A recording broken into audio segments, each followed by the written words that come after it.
ପିଆଜ ଷଣ୍ଢାର ରେସିପି ଦେଖନ୍ତୁ। ଏଇଟା ଗୋଟେ ନୂଆ ଷ୍ଟାଇଲରେ ରୋଷେଇ ହେଇଛି।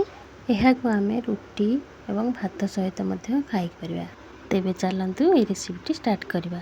ନମସ୍କାର ଦର୍ଶକ ବନ୍ଧୁ, ବର୍ଷା ଭିଲେଜ କୁକିଂକୁ ଆପଣମାନଙ୍କୁ ସ୍ୱାଗତ। ପ୍ରଥମେ ମୁଁ ଏଠି ପିଆଜ ଷଣ୍ଢା, ଆଳୁ, ପିଆଜ ଆଉ ଟମାଟୋକୁ କାଟି ନେଇଛି। ଏହାକୁ କରିବା ପାଇଁ ବହୁତ ସହଜ ହୋଇଥାଏ। ଏବେ ଚାଲନ୍ତୁ ରୋଷେଇଟିକୁ ଷ୍ଟାର୍ଟ କରିବା। ପ୍ରଥମେ କଢ଼େଇରେ ଟିକେ ଅଧିକା କି ତେଲ ଦେଇଦେବା, ଯେହେତୁ ଆମେ ଏଥିରେ ଆଳୁ ଗୁଡ଼ିକ ଫାଷ୍ଟ ଛାଣିବା। ଆଳୁକୁ ଆମେ ଏମିତି ଛୋଟ ଛୋଟ ପିସ୍ କରିକି କାଟି ନେଇବା, ଆଉ ଆକୁ ଆମେ ଗୋଲ୍ଡେନ୍ ବ୍ରାଉନ୍ କଲର୍ ହେଲା ଯାଏଁ ଭାଜିବା।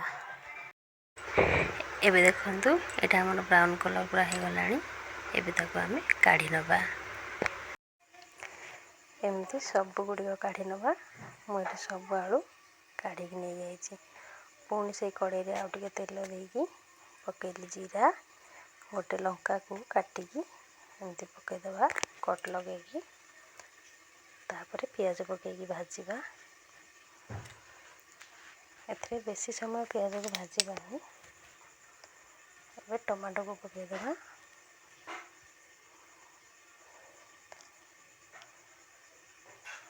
ଟମାଟୋ ନରମ ହେବା ପାଇଁ ଲୁଣ ଦେଇଦେବା, ଆଉ ଟିକେ ତାକୁ ଗୋଳେଇ ଦେବା। ଦେଖ ଆମର ଟମାଟୋ ବି ସଫ୍ଟ ହେଇଯାଇଛି।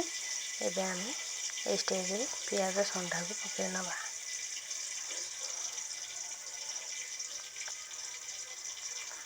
ଏବେ ତାକୁ ଟିକେ ଗୋଳେଇ ଦେବା। ଏଥିରୁ ପାଣି ବାହାରିଥାଏ ପିଆଜ ଷଣ୍ଢାରୁ। ଦେଖ ଅଳ୍ପ ଅଳ୍ପ କେମିତି ପାଣି ବାହାରିଗଲାଣି। ତାକୁ ଏମିତି ଗୋଳେଇ ଦେବା।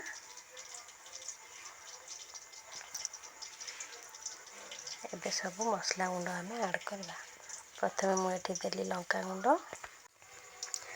ଏହାପରେ ହଳଦୀ ଗୁଣ୍ଡ, ଚିକେନ୍ ମସଲା। ଚିକେନ୍ ମସଲା ବଦଳରେ ଯେକୌଣସି ମସଲା ଆମେ ଏଠି ନେଇପାରିବା। ଏବେ ସବୁ ମସଲାକୁ ଆମେ ଭଲରେ ଗୋଳେଇ ନେବା। ଏବେ ତାକୁ ଟିକେ ଘୋଡ଼େଇ ନେବା। ଟିକେ ସମୟ ଘୋଡ଼େଇ ଦେଲେ ପିଆଜ ଷଣ୍ଢା ଗୁଡ଼ିକ ଟିକେ ସିଝିଯିବ। ଦେଖନ୍ତୁ ଏବେ ଟିକେ ସିଝିଗଲା ସିଏ। ଆଉ ଟିକେ ଗୋଳେଇ ଦେବା। ଏବେ ଯେଉଁ ଆମେ ଆଳୁ ଛାଣିକି ରଖିଥିବା ତାକୁ ପକାଇ ନେବା।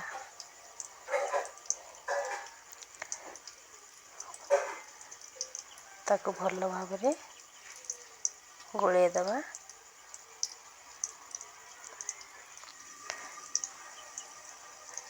ଆମେ ଆଗରୁ ଅଳ୍ପ ଲୁଣ ପକାଇଥିଲେ ଟମାଟୋରେ।